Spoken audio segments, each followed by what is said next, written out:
رجعت سے بچنے کے لیے یہاں ہم آپ کو 3 دعائیں بتائیں گے، اور یہ رجعت سے بچنے کے لیے بھی ہے، جادو سے بچنے کے لیے، جنات سے بچنے کے لیے، مصیبتوں سے بچنے کے لیے، اور سب سے اہم چیز یہ سنت ہے۔ سنت سمجھتے ہی عاملین کی طبیعت دوسری طرف پلٹا کھاتی ہے۔ یہ میں بار بار اس لیے عرض کر رہا ہوں کہ سنت کا ہلکا پن طبیعت میں آنا یہ ایمان کے خطرے کی بات ہے۔ مجربات عمل جو ہوتے ہیں ان میں بڑا زور دکھاتے ہیں عاملین، اور جو سنت عمل ہوتے ہیں اس سے دور ہوتے چلے جاتے ہیں۔ بعض ایسے عاملین دیکھے گئے ہیں، لیکن یہ نہایت ہی جاہلانہ انداز ہے، اور بہت ہی احمق وہ لوگ ہیں میری نظر میں جو سنت سے دور ہو کر اور مجربات میں اپنی پوری زندگی خرچ کر دیتے ہیں اور سنت کو چھوڑتے ہیں۔ میں یہ نہیں کہہ رہا ہوں کہ آپ مجرب عمل نہ کریں، بلکہ یہ کہہ رہا ہوں سنت کا کوئی چھوٹی سے چھوٹی جو سنت آپ سمجھتے ہیں، بہت ادنا بھی سنت کوئی ایک دم سے یعنی ادا ہو جانے والی، ادنا سے مراد میری یہ ہے جو بہت معمولی لگتی ہو، جیسے سبحان اللہ کہہ دینا 33 مرتبہ، تو یہ ایسا لگتا ہے۔ اور ایک ہوتا ہے کہ پورا یعنی سورہ مزمل کا چلہ بیٹھ کر کھینچ رہے ہیں، وہ کتنا لمبا کتنا وقت ہوتا ہے۔ تو یہ عمل کی جو پاور ہوتی ہے سنت کی، وہ مجرباتوں میں نہیں ہوتی، یہ بالکل صاف بات ہے۔ شاید بہت سے عاملوں کو میری یہ بات ہضم ہو یا نہ ہو، لیکن یہ ایمانی بات ہے، اور ایمان سے تعلق رکھنے والی بات ہے، اور عقیدے کی بات ہے۔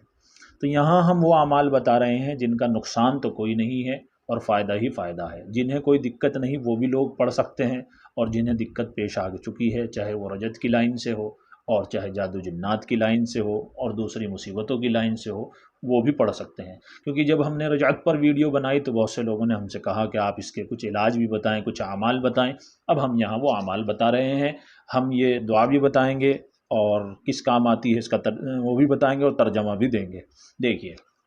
یہ 3 دعائیں ہیں جو آپ کو صبح اور شام پڑھنی ہے۔ اللہم ما اصبح بی من نعمت او باحد من خلقک فمنک وحدک لا شریک لک فلک الحمد ولک الشکر۔ ما امسا بھی یہ شام کے وقت پڑھنا ہے، ما اصبح بھی یہ صبح کے وقت پڑھنا ہے۔ دیکھیے ترجمہ، اے اللہ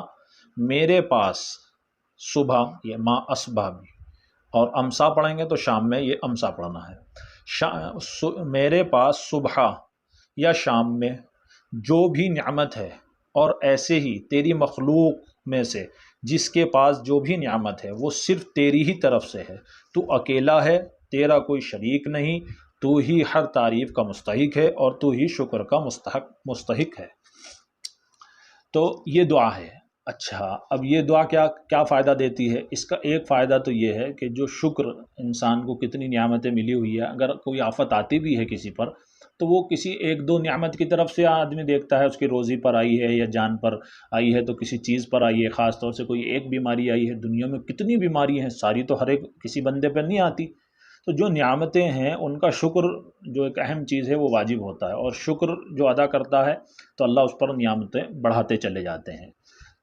تو یہ دعا جو پڑھے گا اس نے سمجھیے اس دن کا شکر ادا کر دیا۔ حضور صلی اللہ علیہ وسلم نے یہ بات فرمائی ہے حدیث پاک کے اندر کہ جس نے صبح میں اس دعا کو پڑھا اس نے اس دن کا شکر ادا کر دیا۔ اب آپ دیکھیے،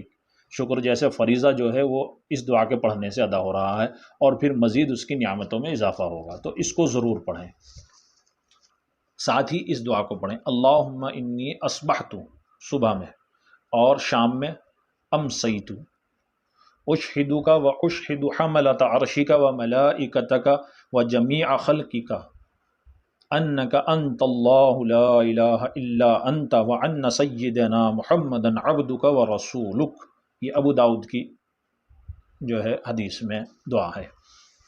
ترجمہ، اے اللہ میں نے صبح کی اس حال میں کہ میں گواہ بناتا ہوں تجھ کو، سب سے پہلے تو اللہ ہی کو گواہ بنا لیا۔ بعض رجعت جو ہوتی ہے وہ انسان کے ایمان پر ہوتی ہے، اور وساوس اتنے زیادہ آتے ہیں وہ ایمان تک چھوڑ جاتا ہے۔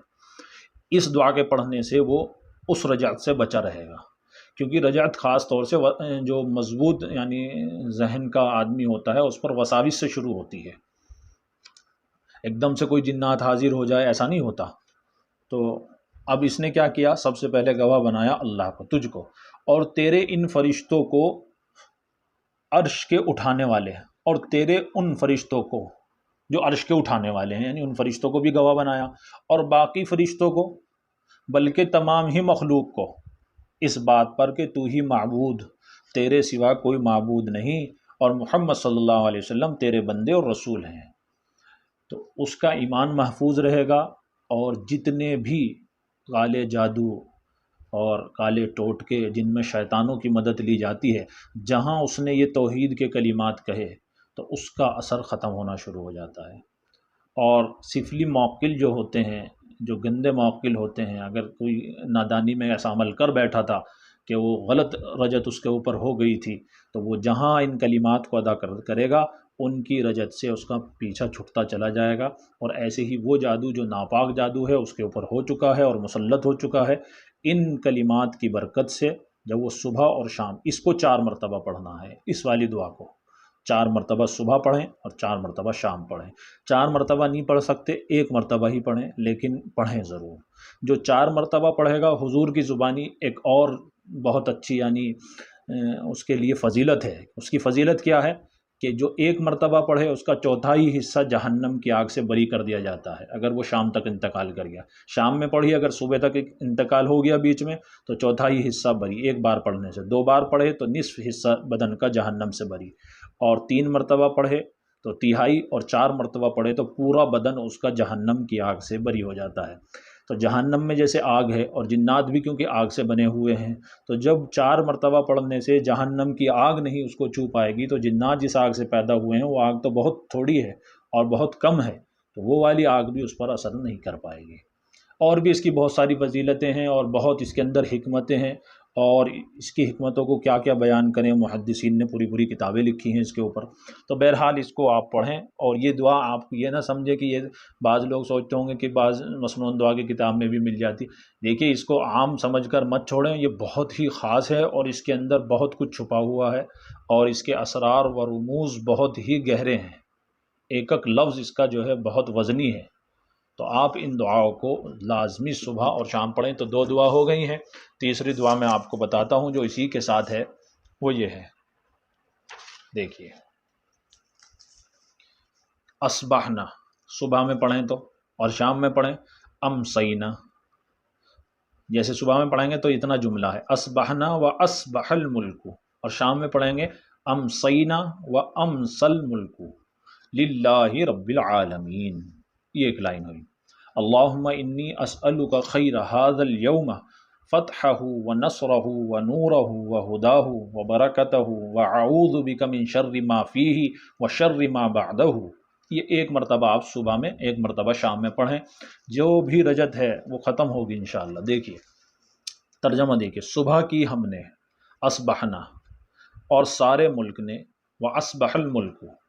للہ رب العالمین، سارے ملک نے صبح کی کس حال میں کی کہ ہم سب اللہ رب العالمین کے لیے ہیں، یعنی انسان نے اپنے آپ کو اور اپنے ساتھ جو اس کے اہل و عیال جتنی مخلوق ہے سب کو اللہ کے سپرد کر دیا، اللہ ہی کے لیے ہیں۔ ہر جو چیز اللہ کے سپرد ہو جائے تو اسے کون نقصان پہنچائے۔ پہلی لائن اللہم انی اسألک خیر ھذا اليوم، تو انہوں نے یہاں سے ترجمہ، اے اللہ میں سوال کرتا ہوں تجھ سے اس دن کی بھلائی کا، اسألک خیر ھذا اليوم، آج کے دن میں جتنی بھی بھلائیاں ہیں اس کا سوال کرتا ہوں۔ اور کہیں کا سوال کرتا ہوں کیونکہ عامل جو ہوتے ہیں ان کے کوئی نہ کوئی عمل چل رہے ہوتے ہیں، کبھی چلیا کسی چیز کا چل رہا ہے، کبھی کسی چیز کا عمل چل رہا ہے، فتحہ کہیں کا سوال کرتا ہے اس کی فتح کا، اور نصرہ کامیابی کا، اور اس کی نصرت کا۔ فتح کا مطلب ہے کامیابی، ونصرہ اور اس کی نصرت کا، ونورہ اور اس دن کے نور کا، تاکہ عمل میں نورانیت پیدا ہو، فتح بھی ہو یعنی کامیابی بھی ملے اور مدد بھی ملے اللہ کی، اور نور بھی ملے، وہداہ اور ہدایت بھی ملے، وبرکتہ اور اس دن کی برکت کا، اور پناہ چاہتے ہیں۔ اب دیکھیے وَأَعُوذُ بِكَ مِن شَرِّ مَا فِيهِ وَشَرِّ مَا بَعْدَهُ، اور اس کی برکت یہاں سے اب، اور پناہ لیتا ہوں تیری ان تمام چیزوں کے شر سے جو اس دن میں ہیں اور اس دن کے بعد ہیں۔ من شر ما فیہ، جتنے بھی شر کی چیزیں، یعنی جو بھی شر اور یعنی شریر شیاطین خبیث چیزیں ٹوٹکے سامان جو چیز بھی اس دن میں میری طرف آئے یا ہوں کی جائیں تو میں تو ان سے کم مجھے یا اللہ تو بچا، اس کا مطلب شر معافی و شر ما بعدہ، اور اس کے بعد جو عمل، جیسے بعض عمل ہوتے ہیں نا کسی کے لیے کیا جاتا ہے تو وہ کئی دن تک کیا جاتا ہے، تو جب سے وہ پڑھنا شروع کیا اس نے اس دن بھی، اور اس کے بعد جب اس کا سمجھیے عمل پورا ہو رہا ہے تب تک کے بعد اور آخر تک کے، یعنی اس کے بعد جتنے بھی دن ہیں ان سب میں جو شر ہے اس سے میں اللہ یعنی آپ کی پناہ طلب کرتا ہوں، پناہ لیتا ہوں۔ تو یہ بہت ہی 3 دعائیں میں نے بتائی ہیں، صبح میں پڑھیں، شام میں پڑھیں، اور میں تاکیداً بار بار کہتا ہوں اور بہت ہی عاجزی کے ساتھ عرض کرتا ہوں، جہاں آپ لمبے لمبے وظائف پڑھتے ہیں، بہت لمبی لمبی چیزیں پڑھتے ہیں، ان دعاؤں کو نہ چھوڑیں، یہ بہت اہم چیزیں ہیں، بڑا خزانہ ہے، حضور صلی اللہ علیہ وسلم کی مہر اس پر لگی ہوئی ہے، یہ سنت سے ثابت ہے، اس سے بڑی کیا بات ہوگی ہمارے لیے، اور بڑے اکابرین کا اس پر جو ہے تجربہ رہا ہے، مجرب ہیں، سب نے آزما کر دیکھا، ہمارے بھی سالوں سے عمل میں ہے، ہمیشہ میں اس کو پڑھتا ہوں، اگر کہیں سفر میں بھی ہوں تو بھی اس کو نہیں چھوڑتا، تو اسی لیے آپ حضرات سے بھی درخواست ہے کہ آپ سب بھی اس کو ضرور پڑھیں۔